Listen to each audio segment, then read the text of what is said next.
Ayefo ye mumu nyina akwaba eba NYANSAPO kasamfo nyisi NYANSAPO na wajensi sanene badwembam enne de NYANSAPO yakwakopim ewo Niger wo menhia santemantema na ne nyina ene se ye nuadom Niger fo ahemfo pa a enche bia me do modin betudwa omofri Niger ena won maba besra Otumfour na omo beda wo mamamre ena o mamane edi ede akire obeka ya enche na no won ba Otumfour ho ne dayi ene yeda yasade ama wo mu anasa opemso ede ama wo mu a omo de bekire won so amamre ene de omu nim ne de omo ye no omo memu ede akire opemso sami opemso atena se dada abrempon ene eninti ne hwehwe wo na hemfo ena wo muguso a won mo ma no akwaba eche na kama ansakra ena yenuanum Nigerfo yi wonum so aba na afi wo mo abekire wo niema wonum niema wo de ba ye bia mambre no ena mudi ka hu semfo yin di ka ya eba no mu se na egu emonten so aboni beka se ye showcase ewo ehonum no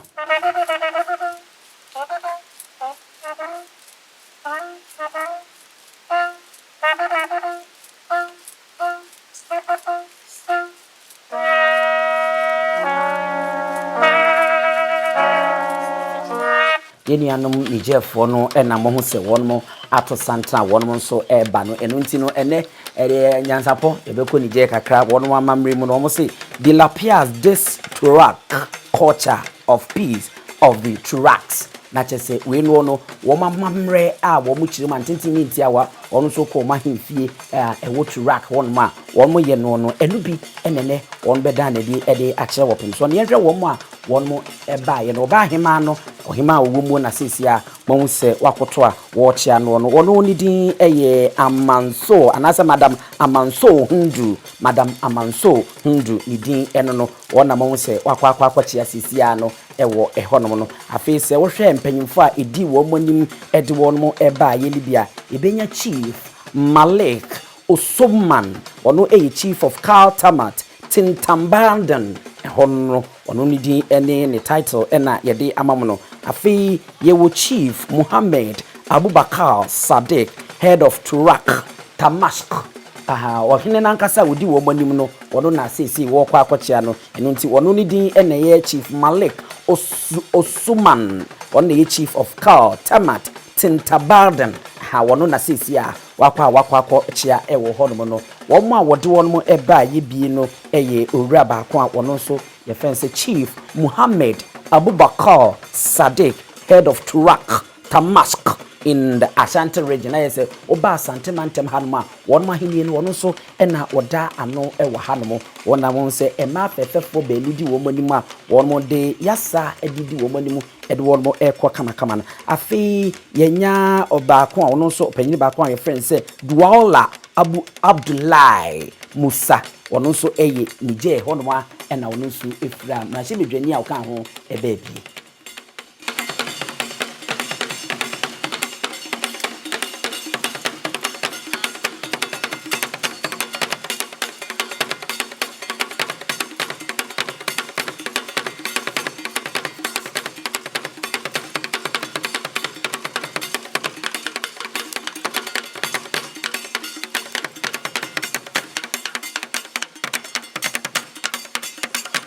Ebusha fonti eno no nyasem ketwa kwa sa wo hwe opanyina woda wo munyina no wiase omamamre ne omamane ye friend se akchiko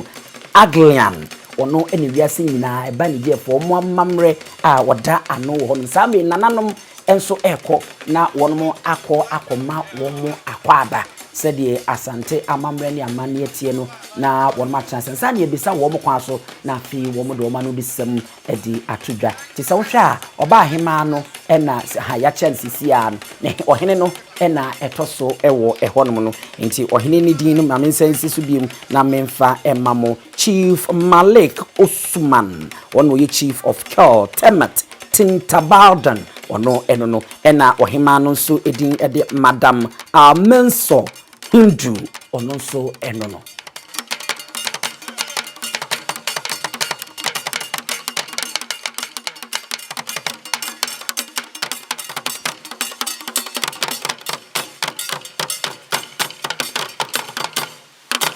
Chami wa down wa say awiede di omo ha ebedru ha awiede eyasudie kwa na ɔhene edi asama hyɛnum sɛ ɔnkasa. Babban tahiyan mu namu na fari ku zai mu kawo ma Leroy d'Ashanti ziyara a sunan Keltimasha kin duniya duka. Keltimasha kuma population ne wanda ya faro daga Egypt, Aswan, sai ketarewa ƙasa Espanya, sai ka ketare Maroc, ka shiga Espanya ha il Canary. Wannan duka sun kawo maka gaisosu. Ya ce mi wadaru ba, sai tare ga busiya ma. Omu kuro nan kasa Egypt, eni Sudan, ana Belgium, edi aba Morocco, eba Algeria. Tare fo nyina enim anamu we a mutu di ba Asante man. Benifo wo ho nyina emphasize wiase nyina benifo no wo nyina. Omunim se omu ba bese Asante. Akwai abubuwa da yawa da muke da su tare da Ashanti people. Guda cikinsu Nasara da ya zo a 1700 da aka kafa kasa Ashanti, da ya zo ya yi mamaki ya ga mutane masu organization duka cikin kafkin duniya, duka cikin kafkin Afrika babu wanda suna da organization kamar nasu. Nasara da ya zo ya yi mamaki. Ya ce mai wadaru ma, wase tare ewa abakoson kakra bi wo ho edifa Asante ho. Eni se 1700 years ago. Say Runi bai ebetu Asante. Wa bai yensu. Wadi wabahu ishea ohu bida eye ni nwanwa bebre se that time na still Asante edasu ekuta na mamrani na mane eni ishea pa nti eye bruni mo yehunu ya tware kuku nso ene yehu ya dawo shine yasa cikin wannan shekara dari da bayan wannan a 1800 Nasara da ya zo Afrika na wajenmu da ya zo wurin Tuareg ya yi mamaki shi ma ya ga organization kinsu kaman na Ashanti. Wase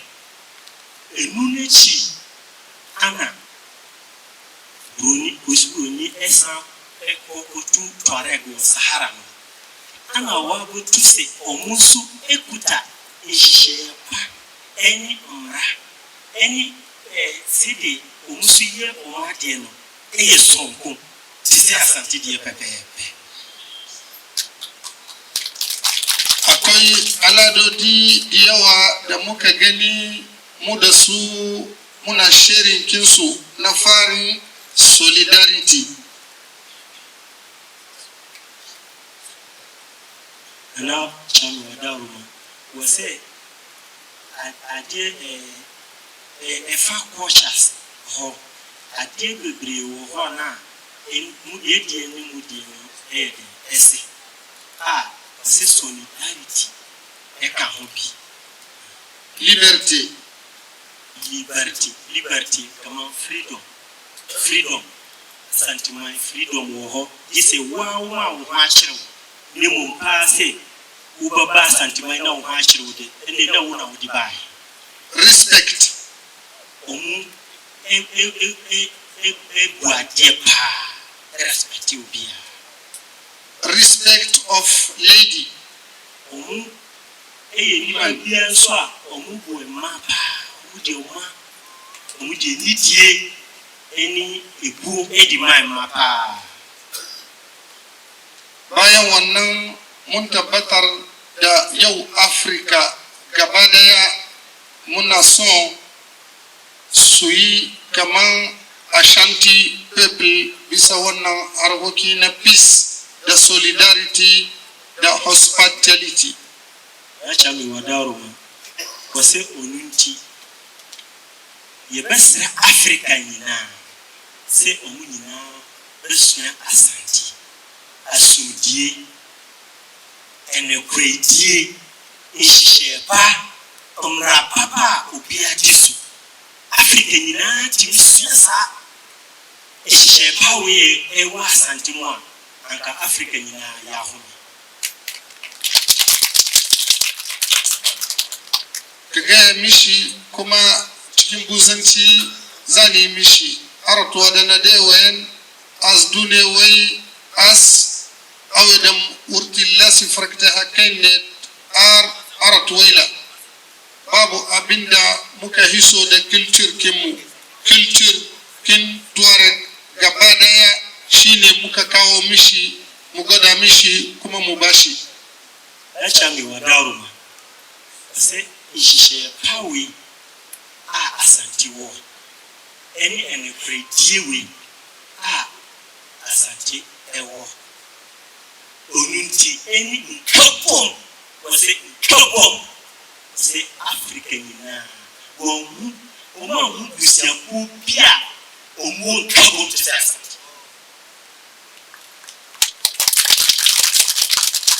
nti wose na acham wadawo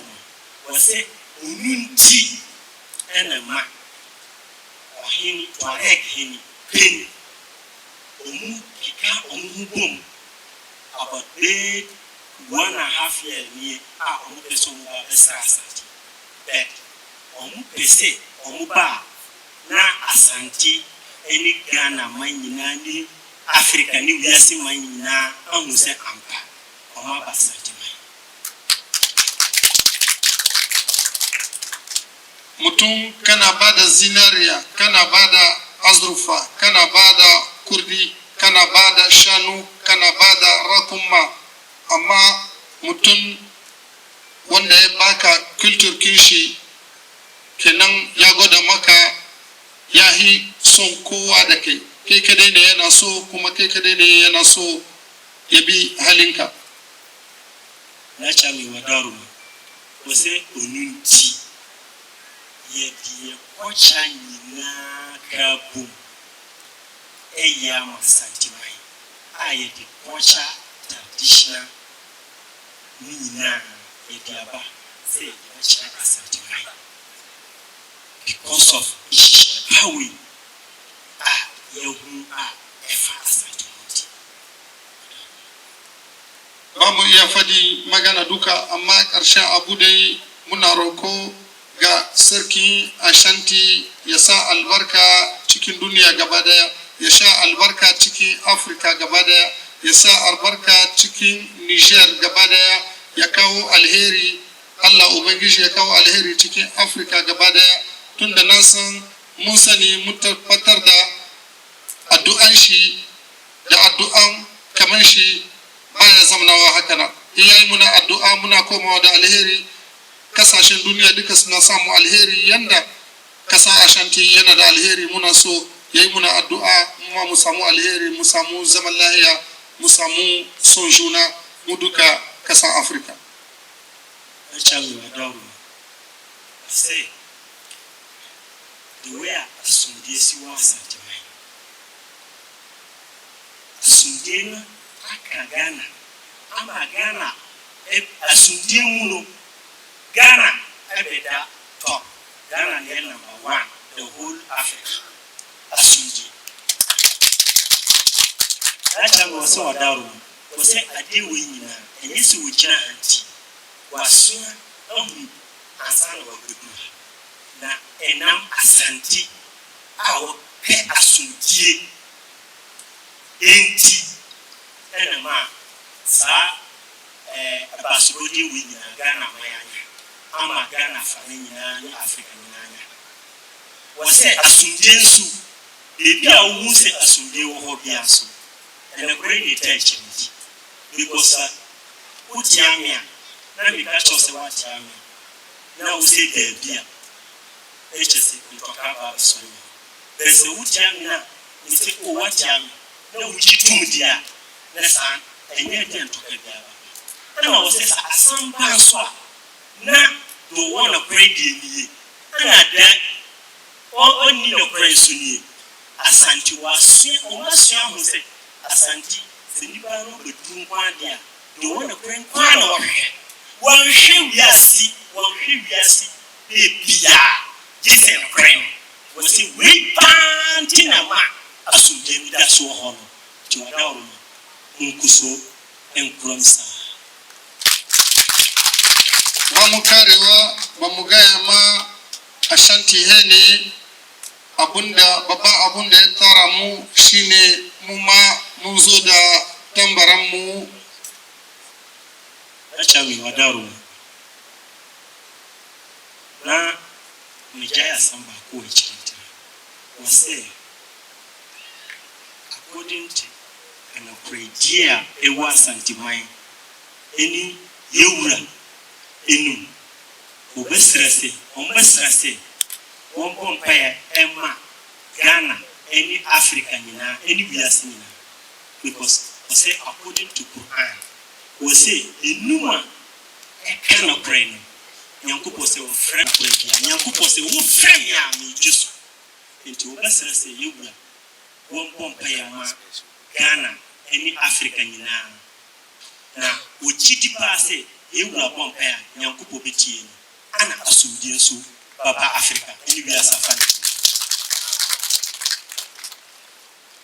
yanzu zan mu gaya ma cikin abubuwan da mun kai mukina tare da su shine tambaran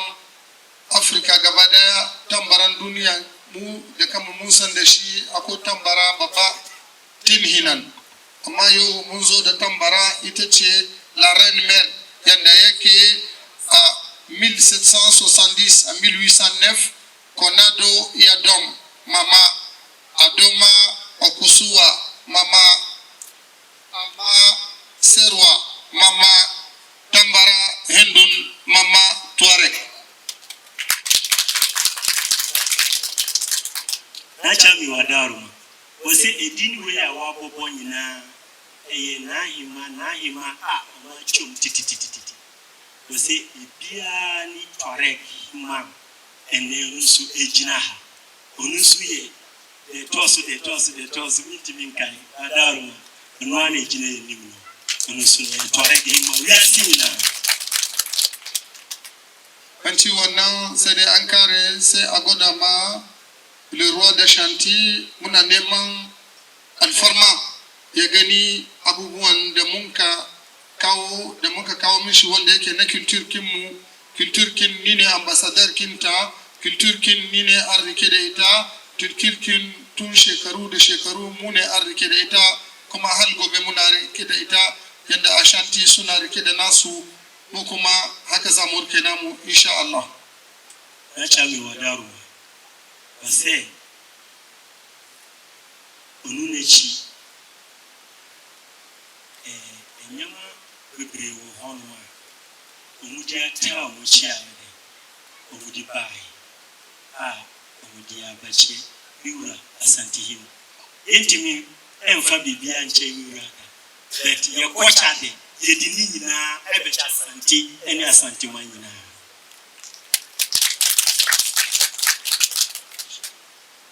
abinda za ne rufewa da shi mun gani kwana uku da mun kai nan ga wallahi kaman dai muna Niger Ghana da Niger duka dai ne mun ga yaran mu mutanen mu da suke nan alhamdulillah kaman dai suna gida yenua we ambassador of culture in the world Tuareg yes nyina your culture ni ambassador ni president anwani ni jenu na ebese na chamse yewura eba be he achedia ye dia brem madam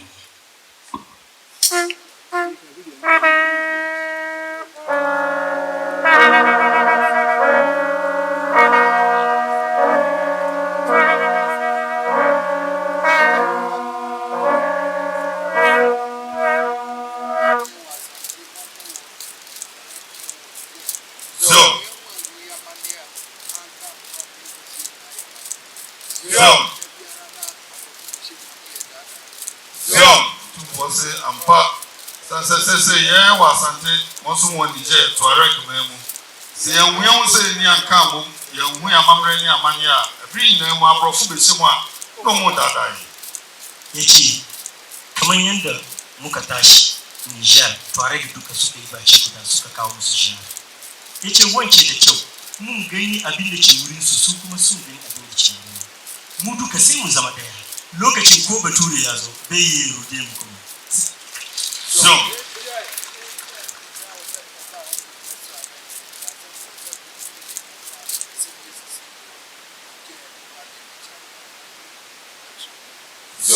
you are say a now office a best no oni dey di komo kwachi efa Niger Mali any child and some to kwaba sabase sisi ho e ma oba be chichi mu kire yace shekarun jiya da muka zo ran juma'a ya tambaya Niger da Chad da Mali abin da ke tafiya sarki ya gwada mishi kuma ya fahimta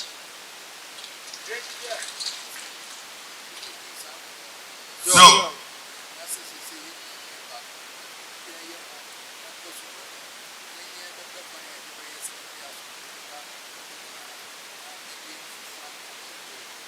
you are saying one of these uncommon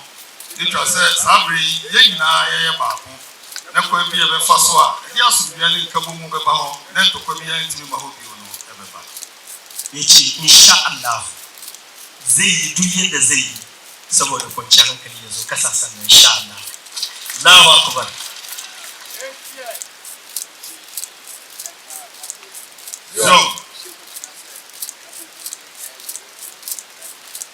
so you are saying na power by isemu kra say enkabo mu na yina ya hwe no Abibirem mu yace zuwan da aka yi wanci gwada ana so su kuma su mantan ya kullu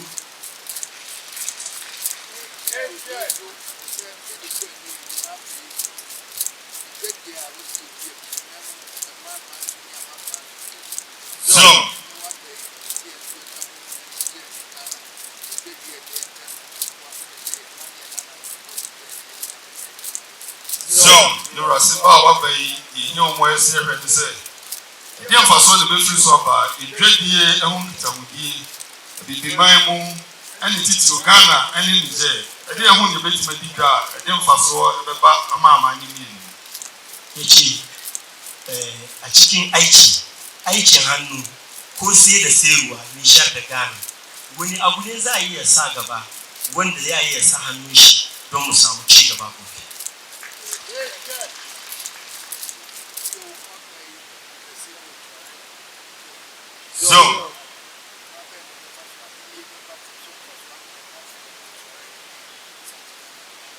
so you are saying one bay we were hinkese e wo to areg man mu hono the kwan bay de be fa so a asubie be ba amayama e wo to areg eni Ghana man mu hayi yace dia e wo ahini ho e be yem fa so ama to areg eni Ghana man yina yace yanzu babanmu ya zo babban sarki ya kawo musu shi wani hanya ne za a dauki wanda zai kawo zaman lahiya a cikin masarautarsu duka a cikin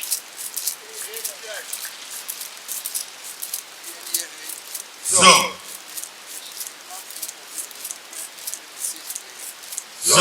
you are saying yani hai washa ni manfo bo so de no kra enemy say enemy Allahu akbar yace shi ya ga ya mu mutanen shi Ashanti gaskiya kawai zai fita baki shi ba kai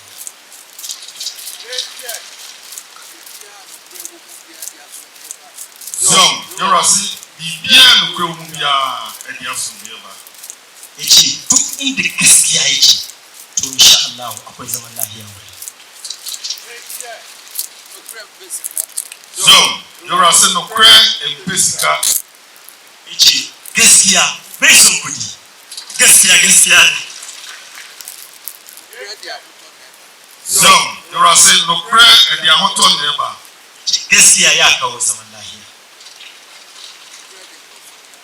so you are saying no kra e dia nkoso ba gaskiya ya bari a ci gaba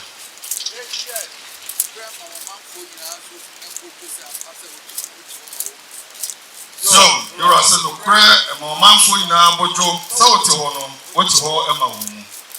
Gaskiya ya bari kana zamne kana cikin kushi.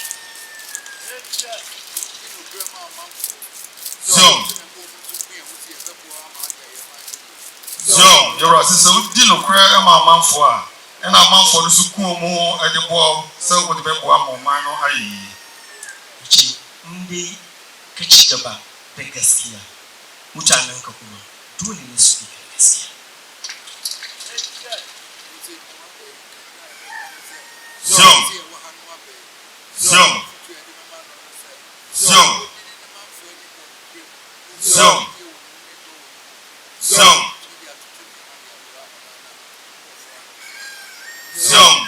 For say, and never best the crowd can't show a foot on the mountain. Say, you know, cry our man for our man for your video. So they are which me have to show you my name. You, that like our command, say, a bidder, the sea academic as a car. She,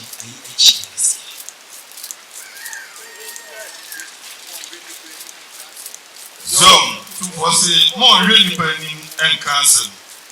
We took a look of some she, for the guest.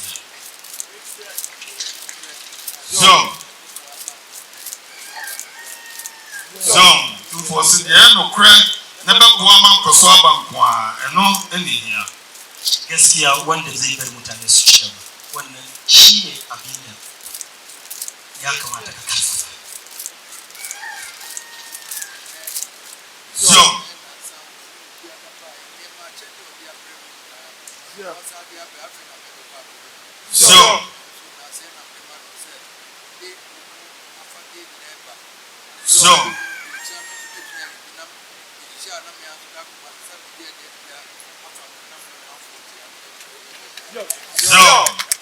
Was a free quarter by a check out round Yabrin and then the Odiaba, a feel no best sorry no behavior. As a pan or the mount, now the Abbey, free Sabrico, or also betting a far funny out Yabin, be no the iron home, or then a man for see a nose to be dying. Ichi two larva and cow kaya, young Yaja Kawa and Kara, using this and look at you group of soup to the patch. Mamma Yaji Labai, Abine, one does it in the sheep to mash.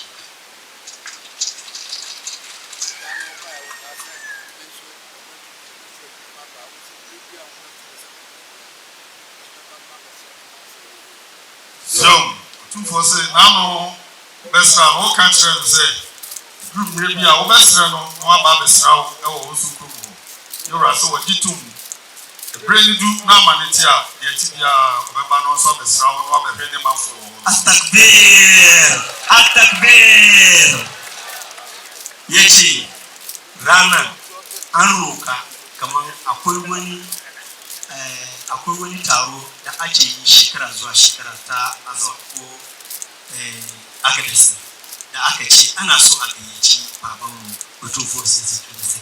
yace ya amsi kira insha Allah wani takarda yazo za ku ga shi insha Allah. Allahu akbar.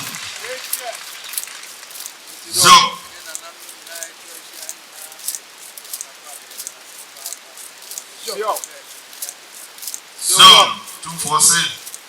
one in another tracing, say, what was papa, no more quaba, no worries, so when the Aki says, what my fee, what was papa. Ichi ya gode sosai. Yana da imani kuma ka zo Ghana, ka zo Kumashi, ka yi farin ciki da abin da ka zo ka iske. Saboda shi yana godiya sosai. Yana barka, yau ka barka da su.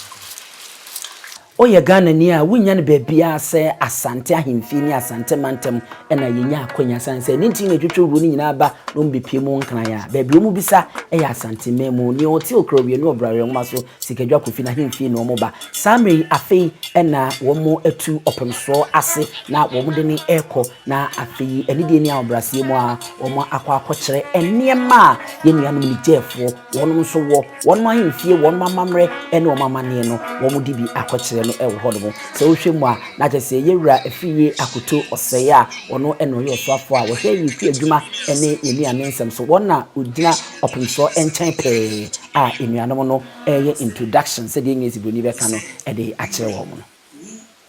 we Oussouman and me always eating a man this year was we anything we soon yana no any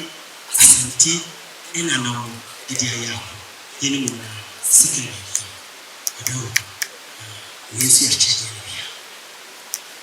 wannan shi maganar gaskiya ne kawai yake fitowa cikin bakin shi wannan na maganar gaskiya ne Musa Ashanti King say second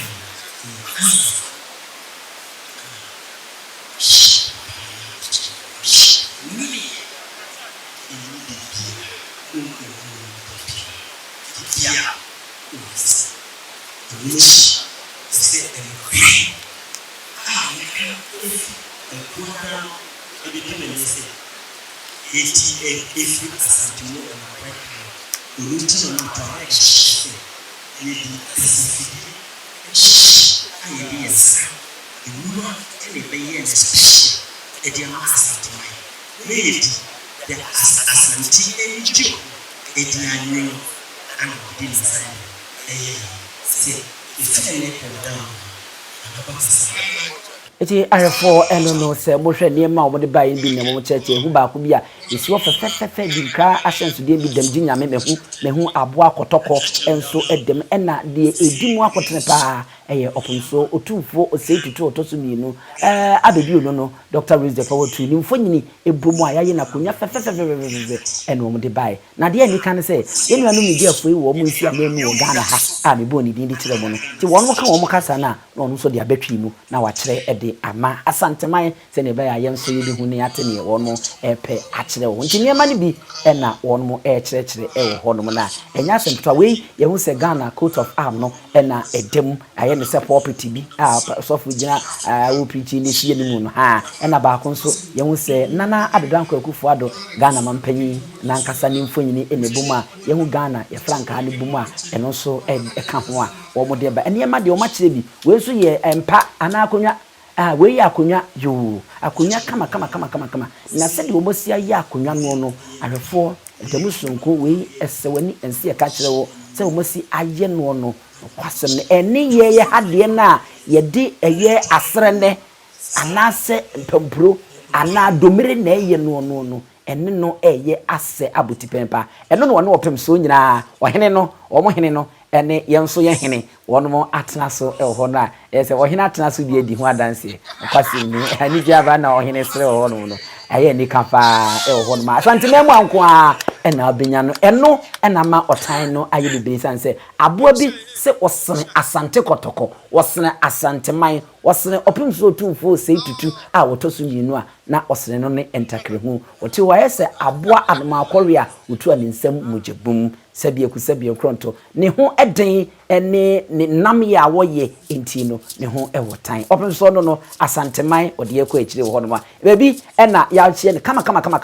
wakotena se ebi no maye nte se center table a esi nchen a ohema no na yehu se wote enchen a agric minister ena ehye mfimfe wo no ansa no aba Otumfour ankasa eso mudi niema bi asense animu ache se akono yie pa nokwasem ni efe wo ho no ma ene ye de ani kutwa wi se himienu santemo aba be hu niema wo yenuanu ni je wo mo hene no nso wono ni kurapoma wono nso ete wo kama na enu bi ena sebi mpanyimfo ejina so ye ho ba ko bi a da won manu mesenka wankapo ene niema bi egugu so a nokwasem ni enika ene niema de omu di bia papa ayo arafo sami se wo nsesi a yewra afriye akoto Osei wono ena ohwe yeku adwuma ene anuane nsem se de wadane ni jeni ani a se wono ye dress ni ya wono wode wono mo amamre wono mamane entade ni bie no se de omu si hye ofefa wo mo ehye wo mo na ya hyehye no ewo ehonom na no kwasem ni aye ni ka ewo ha enya asem